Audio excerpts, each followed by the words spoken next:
하나님의 은혜와 평안이 예배드리는 여러분 심령과 가정 가운데 함께 하시기를 기원합니다.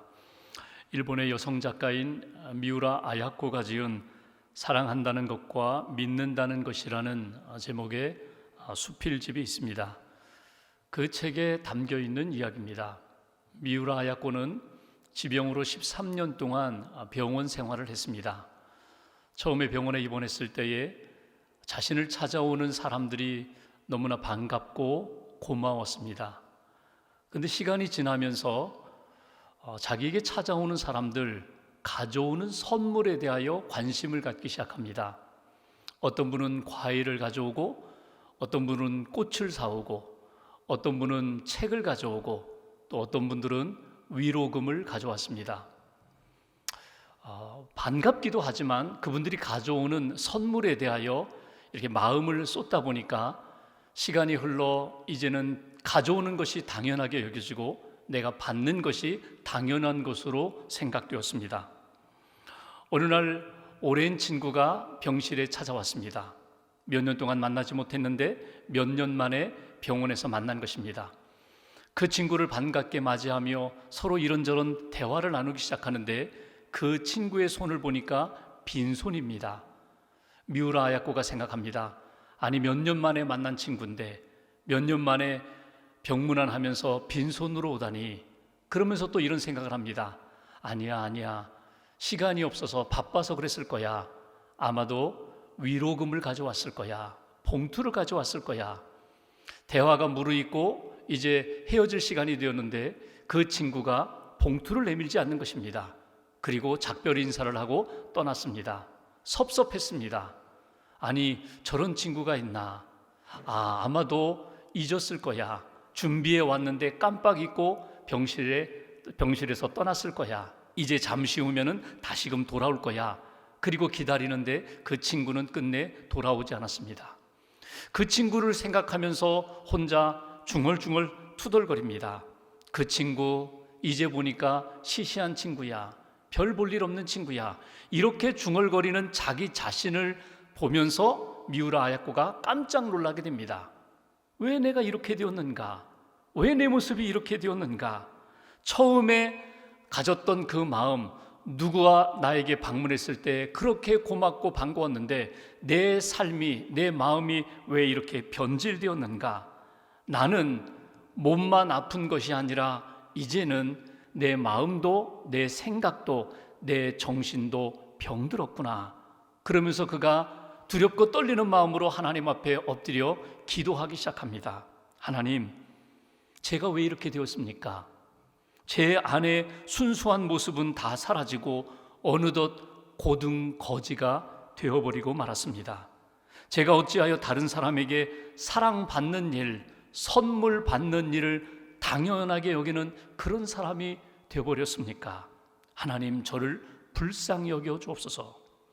자기에게 찾아온 것만에 또 감사했던 그 첫사랑, 첫 마음은 다 잃어버리고 이제는 오직 받는 것에만 관심을 가진 자기의 마음을 뉘우치면서 하나님 앞에 회개했다는 것입니다.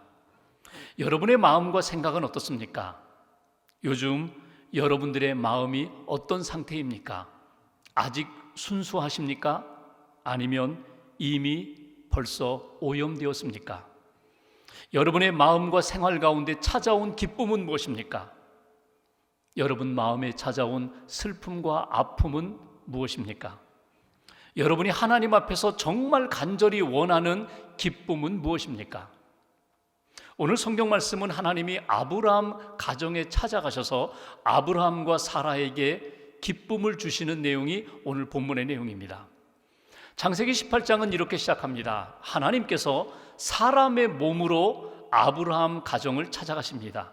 하나님의 사자가 되어서 새 사람의 모습으로 아브라함을 찾아가십니다. 아브라함은 그 사람들이 하나님의 사자인 줄 모르고 지나가는 나그네로 여기면서 극진하게 대접했습니다. 음식을 잘 대접했습니다. 그런데 이렇게 하나님의 사자가 아브라함 가정에 찾아온 목적이 있습니다. 그것은 그 가정, 아브라함과 사라의 믿음을 세워주기 위함이었습니다. 아브라함은 믿음의 사람으로 점점 다듬어지고 있습니다. 하나님을 의지하는 사람, 언약을 붙잡는 사람으로 세워지고 있는데 그의 아내 사라는 아직도 믿음이 연약하고 아직도 흔들리는 그런 믿음의 모습을 가지고 있기에 오늘 말씀은 특별히 사라에게 집중해서 사라의 믿음을 세우기 위하여 하나님께서 찾아오셨고 말씀하시는 내용입니다. 오늘 말씀을 통하여 우리에게 주시는 영적인 교훈이 몇 가지가 있습니다. 먼저 오늘 본문 9절 말씀을 봉독하겠습니다. 9절 제가 봉독합니다. 그들이 아브라함에게 이르되 내 아내 사라가 어디 있느냐? 대답하되 장막에 있나이다. 여기 그들이라는 것은 하나님의 사자들을 일컫는 말입니다. 하나님의 사자, 하나님께서 아브라함에게 질문하십니다. 내 아내 사라가 어디 있느냐? 이것은 사라가 지금 어디 있는지 몰라서 묻는 질문이 아닙니다. 사라가 어디 있는지 다 알고 계십니다. 이렇게 말씀하시는 것은 사라에게 집중하여 관심을 갖고 사라에게 질문을 던지실 뿐만 아니라 사라에게 메시지를 주고자 하시는 하나님의 마음이 담겨 있다는 것입니다. 10절 말씀 보실까요? 10절 함께 봉독합니다. 그가 이르시되 내년 이맘때 내가 반드시 내게로 돌아오리니 내 아내 사라에게 아들이 있으리라 하시니 사라가 그 뒤 장막문에서 들었더라. 아멘. 지금 아브라함과 하나님의 사자들은 밖에 있습니다. 나무 그늘 아래에 있습니다. 지금 사라는 장막 안에 있습니다. 문 곁에서 지금 서로 주고받는 이야기를 듣고 있었다는 것입니다. 눈에 보이지는 않지만 하나님께서는 이미 사라의 마음을 꿰뚫고 계셨다는 것입니다. 그가 무슨 생각을 하는지, 그가 어떤 마음을 품고 있는지 아브라함이 사라를 보고 계셨다. 여기서 우리에게 주시는 첫 번째 메시지가 있습니다. 하나님은 우리의 마음과 생각을 보고 계신다는 것입니다. 하나님이 사라의 마음을 보신 것처럼, 하나님이 사라의 생각을 보고 계신 것처럼 하나님이 지금도 저와 여러분들의 마음과 생각을 보고 계신다. 이것이 우리에게 주시는 첫 번째 메시지입니다. 우리는 숨길 수가 있습니다. 마음을 숨길 수가 있습니다. 그런데 하나님 앞에서는 우리의 마음과 생각을 숨길 수가 없다는 것입니다. 오늘 본문을 읽어가다 보면은 아브라함과 하나님의 사자 사이에 주고받는 대화를 지금 그의 아내 사라가 다 듣고 있습니다. 아들을 낳으리라, 내년에 아들이 있으리라, 이 이야기를 듣고 12절에 보면 사라가 속으로 웃었다고 했습니다. 여러분, 이 웃음은 피식하는, 믿을 수 없다는, 어이가 없다는 그런 비웃음과 같은 웃음입니다. 가능하지 않다는 것입니다. 그리고 13절에 보면은 이렇게 표현하죠. 어떻게 내가 아들을 낳을 수 있겠는가? 이것은 불가능하다. 지금 사라는 한마디로 말하지 않습니다. 한마디 말하지 않습니다. 속으로 생각하고 속으로 품고 있는 것뿐입니다. 그런데 하나님께서는 그 모든 것을 다 알고 계셨고 다 보고 계셨다는 것입니다. 사라의 마음과 생각을 꿰뚫어 보셨던 하나님, 오늘 저와 여러분들의 마음과 생각을 지켜보고 계십니다. 여러분, 우리는 종종 이런 생각을 합니다. 사실 생각보다는 말과 행동이 더 중요하지. 사람들에게 드러난 행동이 어떻게 나타나느냐가 더 중요한 거야. 내가 무슨 생각을 하든 그것이 행동으로 옮겨지지만 않으면 되잖아. 다른 사람을 미워해도 그냥 마음으로 미움으로만 간직하고 생각으로만 담고 있고 내가 굳이 다른 사람에게 미움을 표현할 필요는 없잖아. 그렇게 행동할 필요는 없잖아. 그러니까 세상 사람들과 우리의 생각 가운데 행동만 아주 거룩하게 나타나면 되는 것 아닌가, 이러한 마음이 들 때가 많이 있다는 것입니다. 그런데 하나님은 어떻습니까? 우리의 행실뿐만 아니라 먼저 하나님은 우리의 마음과 생각에 더 관심이 더 집중됩니다. 어떤 동기를 가지고 있는지, 어떤 마음을 품고 있는지, 어떤 생각이 내 마음 가운데 차곡차곡 쌓이고 있는지 하나님은 그것을 집중하여 보고 계신다는 것입니다.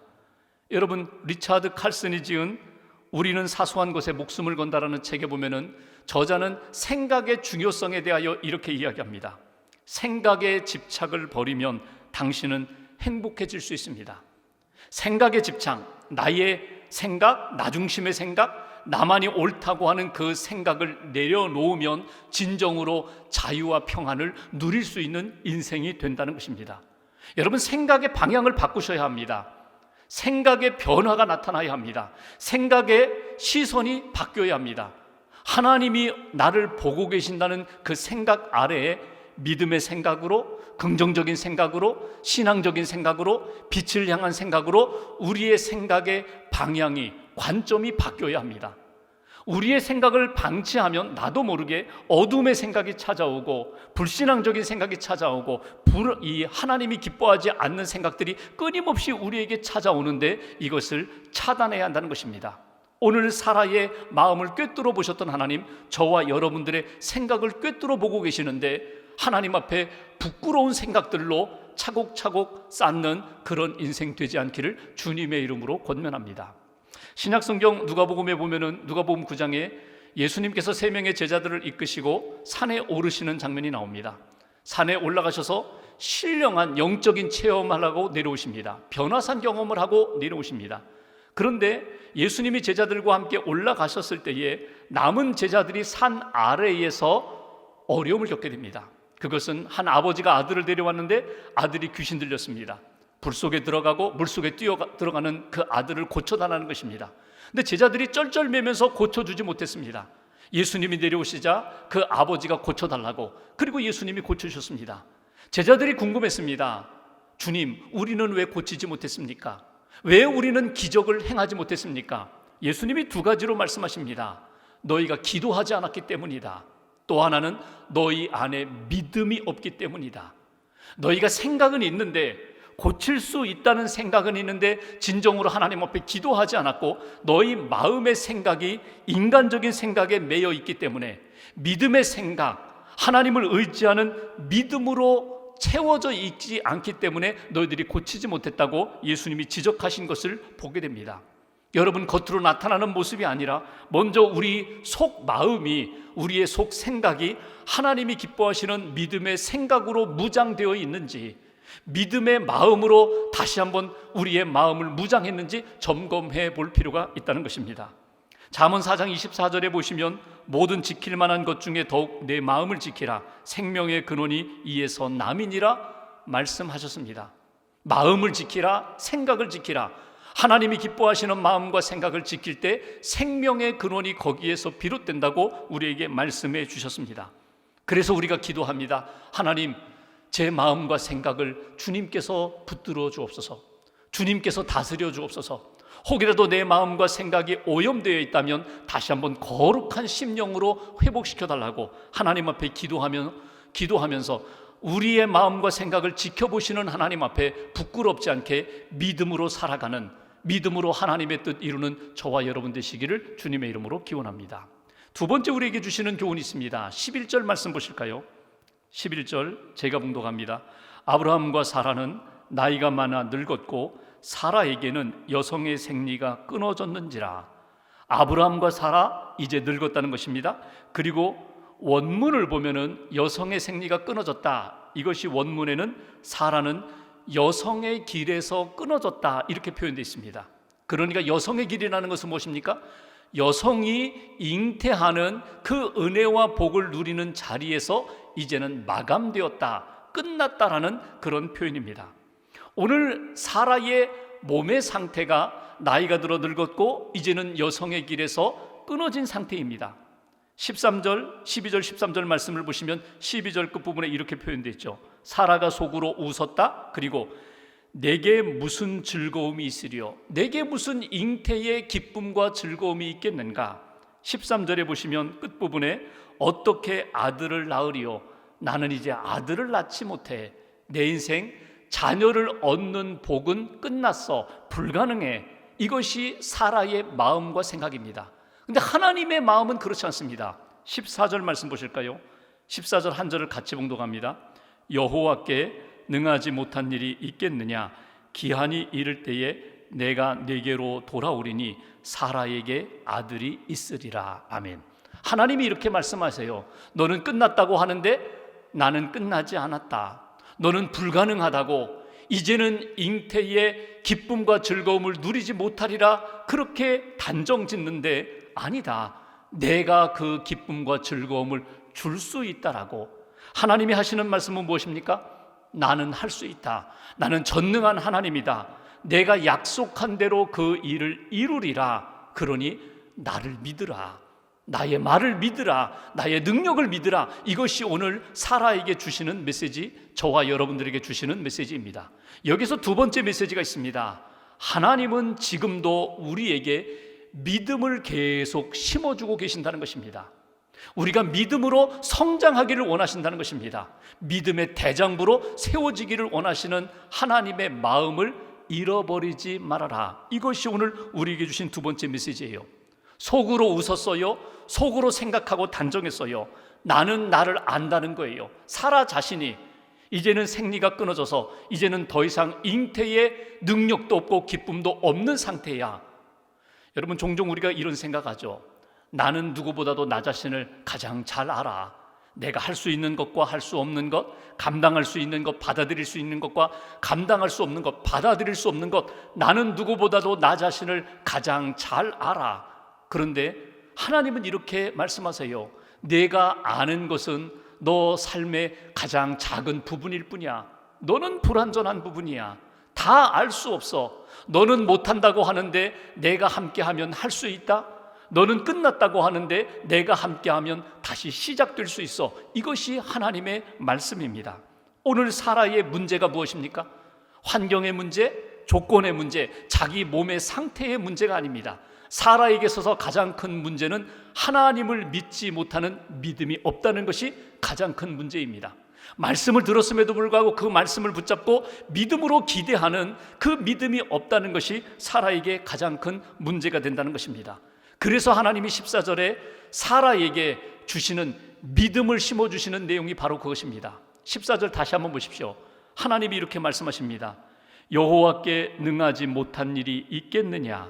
기한이 이를 때에 내가 네게로 돌아오리니 사라에게 아들이 있으리라. 두 가지 이 믿음을 가지라고 강조하십니다. 하나는 능하지 못할 일이 하나님에게는 없다. 전능하신 하나님, 하나님의 능력을 믿으라. 또 한 가지는 내가 이를 때에, 내가 다시 말하면 하나님이 정한 시간이 있다는 것입니다. 하나님의 때가 있다는 것입니다. 하나님의 계획하심이 있다. 너를 향한 하나님의 섭리와 목적이 있다는 것을 내가 믿음으로 받아들여라. 하나님의 능력을 믿는 믿음, 전능하신 하나님을 바라보면서 하나님의 능력을 붙잡는 믿음, 또 하나는 나를 향한 하나님의 계획, 하나님의 시간, 하나님의 뜻, 하나님의 섭리, 그 목적을 붙잡는 믿음, 이 두 믿음을 가지고 하나님 앞에 서라. 믿음의 대장부가 되어라. 이것이 오늘 사라에게 주신 말씀, 저와 여러분들에게 주신 메시지입니다. 여러분, 하나님의 능력을 우리는 믿습니다. 예수님이 마태복음 19장 26절에 하신 말씀처럼 사람으로는 할 수 없으나 하나님으로서는 다 하실 수 있느니라. 아멘. 믿습니다. 하나님은 다 하실 수 있습니다. 하나님의 능력을 믿습니다. 그 말씀을 믿습니다. 그 믿음이 있어요. 그런데 하나님의 능력을 믿는데 하나님의 능력이 내 삶 가운데 즉각적으로 나타나지 않아서 우리가 낙심하기도 하고 또 화가 나기도 해요. 하나님 살아계시는 것을 믿고 내가 믿음으로 기다리고 있는데 왜 아직도 그 일이 이루어지지 않습니까? 왜 회복되지 않습니까? 왜 치유되지 않습니까? 왜 내 꿈대로, 소원대로, 기도 제목대로 하나님 응답하지 않으십니까? 그래서 화가 납니다. 그래서 하나님 실망했습니다. 그럴 때가 많다는 거예요. 여러분, 이때 우리가 놓치지 말아야 할 것이 무엇입니까? 하나님의 능력이 너희에게 임하면서 하나님의 뜻 가운데 이루어지리라. 하나님의 때에 이루어지리라. 하나님의 계획하심 속에 이루어지리라. 지금 아브라함과 사라에게 나타나는 문제는요, 아들 하나 얻고 못 얻고의 문제가 아닙니다. 하나님이 그냥 그 아들을 주신다 안 주신다 그 문제가 아닙니다. 하나님의 큰 구원 계획 속에는 아브라함과 사라를 선택하시고 믿음의 사람으로 세워주시면서 이삭을 낳게 하시고 야곱을 낳게 하시고 또 요셉을 통하여서 하나님이 이스라엘 민족뿐만 아니라 온 열방을 구원하시고자 하는 하나님의 구원 계획 속에 아브라함과 사라를 지금 붙들고 계시다는 거예요. 하나님의 그 선하신 목적과 큰 뜻을 이해한다면, 그 믿음을 갖는다면 기다릴 수 있습니다. 하나님의 뜻 가운데 이루어 주옵소서. 제가 믿음으로 하나님 앞에 서 있겠습니다. 그런 믿음의 자세를 하나님이 우리에게 원하신다는 것입니다. 예수님께서 겟세마네 동산에서 하셨던 기도를 우리는 기억합니다. 아버지여, 이 잔을 내게서 옮겨 주시옵소서. 하나님, 얼마든지 하나님의 능력으로 이 십자가의 길을 벗어날 수 있는 그런 능력이 하나님께 있음을 믿습니다. 그러나 내 뜻대로 마옵시고 아버지의 뜻대로 되기를 원합니다. 이것이 하나님의 뜻이라면, 십자가의 길이 하나님의 뜻이라면 저는 하나님의 뜻을 받아들이겠습니다. 이 예수님의 기도 속에도 하나님의 능력과 하나님을 향한 선한 뜻, 나를 향한 하나님의 그 목적을 붙잡는 믿음의 기도를 우리는 발견할 수가 있습니다. 여러분, 상황만 보지 마십시오. 나 자신의 한계 상황에만 매여 있지 마십시오. 하나님의 선하신 뜻이 있고 하나님의 능력이 우리 안에, 우리 앞에 있음을 바라볼 수 있는 저와 여러분 되시기를 주님의 이름으로 기원합니다. 끊임없이 우리 안에 믿음을 심어주시는, 믿음을 주시는 하나님의 그 놀라운 역사를 만나시기를 주님의 이름으로 기원합니다. 마지막 15절 말씀 한 절을 같이 봉독합니다. 사라가 두려워서 부인하여 이르되 내가 웃지 아니하였나이다. 이르시되 아니라 내가 웃었느니라. 아멘. 하나님께서 말씀하시는 중에 아들을 주겠다 하시니까 사라가 피식 웃었잖아요. 믿을 수 없다는 거예요. 어이가 없다는 거예요.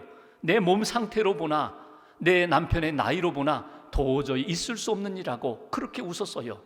그런데 오늘 보십시오. 사라가 두려워서 이렇게 이야기합니다. 제가 웃지 않았습니다. 저 안 웃었습니다. 그러자 하나님의 사자 하나님께서 이렇게 말씀하십니다. 아니라 내가 웃었느니라. 여러분, 여기서 내가 웃었느니라 이 말씀을 보십시오. 지금까지는 하나님의 사자와 아브라함이 서로 대화하면서 사라는 언제나 3인칭이었습니다. 사라가 어디 있느냐? 사라가 듣고 있다. 사라가 아들을 낳으리라. 3인칭이었습니다. 근데 오늘 15절에는요 사라가 2인칭으로 나옵니다. 내가 웃었느니라. 사라가 지금 하나님 앞에 등장하는 것입니다. 사라에게 집중하여 하나님이 약속하시고 확인하시고 은혜를 주시는 말씀입니다. 책망하시는 말씀이 아닙니다. 너 웃었어? 너 왜 그랬어? 그렇게 책망하시는 말씀이 아니라 하나님께서 사라를 다독이시면서 그래, 나도 웃음이 나온다. 내가 너를 웃게 만들어 주리라. 내가 너에게 진정한 기쁨을 주리라. 이것이 오늘 하나님께서 사라에게 주신 은혜의 말씀입니다. 여기서 우리가 붙들어야 할 은혜의 메시지가 있습니다. 하나님은 사라에게 웃음을 주시고 오늘 저와 여러분들에게도 세상의 즐거움과 웃음이 아니라 하나님이 부어주시는 영적인 기쁨, 영원한 기쁨, 그 웃음을 우리에게 안겨주신다는 것입니다. 사라가 인간적으로 볼 때에는 도저히 믿을 수 없는 일이지만 하나님이 웃게 해주신다는 그 말씀에 오늘 성경에는 기록되어 있지 않지만 사라가 어떻게 합니까? 아멘으로 마지막 받아들입니다. 하나님이 나를 웃게 하신다면, 하나님이 내 인생에 약속하신 대로 이루신다면 제가 받아들이겠습니다. 저는 이 말씀을 묵상할 때마다 참 은혜가 돼요. 인간적으로 보면요, 사라, 너는 왜 이렇게 믿음이 없니? 너는 왜 이렇게 내 말을 믿지 못하니? 너 비웃어? 안 되겠다. 내가 너를 믿음의 조상으로 삼기 어렵겠다. 다른 가정을 찾아봐야지. 이러실 수 있잖아요. 근데 하나님이 그렇게 하지 않으세요. 끝까지 사라와 아브라함을 통하여 내가 너에게 은혜를 주리라, 약속을 이루리라, 너에게 진정한 기쁨을 주리라. 하나님이 사라를 만들어 가시면서, 믿음의 사람으로 만들어 가시면서 기쁨을 안겨주시는 역사를 우리는 보게 됩니다. 이것이 하나님이 사라에게, 우리들에게 주시는 은혜요, 복음이요, 사랑입니다. 성경을 읽어가다 보면은 1년 후에 하나님의 말씀대로 사라가 아들을 얻습니다. 창세기 21장 6절에 보면은 아들을 얻은 다음에 사라가 하나님 앞에 이렇게 고백하면서 선포를 합니다. 하나님이 나를 웃게 하시니 듣는 자가 다 나와 함께 웃으리로다. 하나님이 나를 웃게 해주셨다는 거예요. 나는 비웃음으로 시작했는데, 어이없어 피식 웃었는데 하나님이 진짜 내 인생에 웃음을 안겨주셨다. 웃음을 주셨다. 여러분, 이삭이라는 이름의 뜻이 웃음이거든요. 정말 하나님이 아들을 주셨어. 내 인생에 기쁨을 주셨어. 그리고 이 말씀을 통하여, 나의 삶을 통하여 하나님을 믿는 모든 사람들, 이 말씀을 듣는 모든 사람들이 나와 함께 웃으리로다. 그의 인생 가운데도 웃음꽃이 피리라. 하나님이 기쁨을 안겨주리라. 이것이 오늘 말씀을 통하여 사라에게 그리고 우리에게 주신 하나님의 은혜입니다. 코로나19 바이러스로 인하여 우리의 생활과 삶이 많이 어두워졌습니다. 코로나 블루라는 말이 지금 우리의 마음과 삶에 자리 잡고 있습니다. 우울합니다. 웃음을 잃었습니다. 모두 화가 나 있습니다. 그리고 싸울 기세입니다. 이때에 하나님의 사람은 어떻게 살아야 할까? 하나님을 바라보고 말씀에 귀를 기울여야 합니다. 하나님이 베푸신 은혜, 그리고 지금도 베풀고 앞으로도 베푸실 은혜에 대하여 우리가 초점을 맞춰야 합니다. 하나님의 선하신 뜻이 분명히 있다. 능력의 하나님이 나와 이 땅의 모든 사람들에게 이루고자 하시는 분명한 목적과 계획이 있다. 그 목적을 가지시고 하나님은 능력으로 전능하신 하나님이 역사하실 것이라는 믿음이 우리에게 필요한 때입니다. 반드시 믿음의 사람에게 아브라함과 사라에게 기쁨을 안겨주셨던 것처럼 우리에게도 반드시 기쁨을 안겨주시리라는 믿음을 놓쳐서는 안 됩니다. 미국의 대통령 아브라함 링컨이 대통령 되기 전에도 숱한 어려움과 고난의 시간을 보냈지만 대통령 된 다음에도 그는 많은 비난도 받았고 많은 어려움도 겪었습니다. 우울할 때도 많았습니다. 그렇게 힘들 때마다 그는 하나님의 말씀을 찾아 읽었고 기도의 자리에 엎드렸습니다. 그가 읽었던 성경 말씀 특별히 여러 번 짚었고 그 말씀을 짚을 때마다 눈물이 쏟아져서 눈물 자욱으로 얼룩진 말씀들이 몇 군데 있습니다. 그 가운데 한 가지의 말씀이 시편 37편 7절의 말씀입니다. 여호와 앞에 잠잠하고 참고 기다리라. 하나님 앞에 잠잠하고 참고 기다리라. 누가 자기에게 이런 질문했습니다. 링컨, 당신이 생각하는 신앙생활은 무엇입니까? 그때 그는 이렇게 대답했다고 합니다. 신앙생활은 하나님을 믿음으로 인내하는 것, 그리고 그 믿음으로 내게 주신 신앙의 길을 묵묵히 걸어가는 것, 하나님을 바라보고 인내하는 것, 그 믿음의 길을 묵묵히 걸어가는 것, 그 믿음이 있었기에 그는 시련 가운데서도 미소를 잃지 않았고 하나님이 예비하신 그 기쁨, 웃음의 삶을 그는 살았다는 것입니다. 하나님이 우리의 마음과 생각을 지금도 지켜보고 계십니다. 믿음이 흔들릴 때에, 낙심이 들 때에 현실만 바라보지 아니하고 하나님을 바라보십시오. 하나님의 능력을 바라보십시오. 하나님의 선하신 목적을 바라보십시오. 그리고 믿음으로 붙잡으십시오. 그러면 우리 앞에 아브라함과 사라에게 베풀으셨던 그 기쁨의 놀라운 역사가 우리 앞에 펼쳐질 것입니다. 그 믿음으로, 그 하나님 앞에 기뻐하시는 믿음의 시간으로 오늘과 한 주간 살아가시면서 하나님이 기뻐하시는 신앙의 아름다운 역사를 경험하시기를 주님의 이름으로 기원합니다. 기도하겠습니다.